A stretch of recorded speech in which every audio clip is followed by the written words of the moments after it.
শুনেন, বিয়া হয়েছে কিন্তু মেলা দিন হয়েছে, 3 বাচ্চার মা, আর কত চান? সরেন তো, সরেন। ববের মা মাখছিস শ্যাম্পুটা রেডি চুলের ভিতরে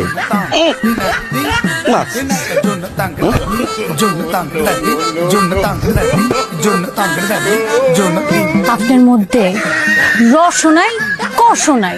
আছে, রসও আছে, কষও আছে। এই তোর কইছি রে, শ্যাম্পুটা ছটাক ছটাক নিয়ে মাখছি, ঘষে আর কি মনে হয় তোর আব্বা পাঠাইছে।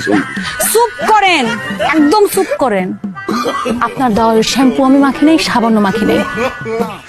দুলালের শালা আইছে মালয়েশিয়া থেকে, ওখান থেকে শ্যাম্পু লয়ে আইছে, ওইটা মাখছি। তাই তো করি, বিদেশি বিদেশি গন্ধ।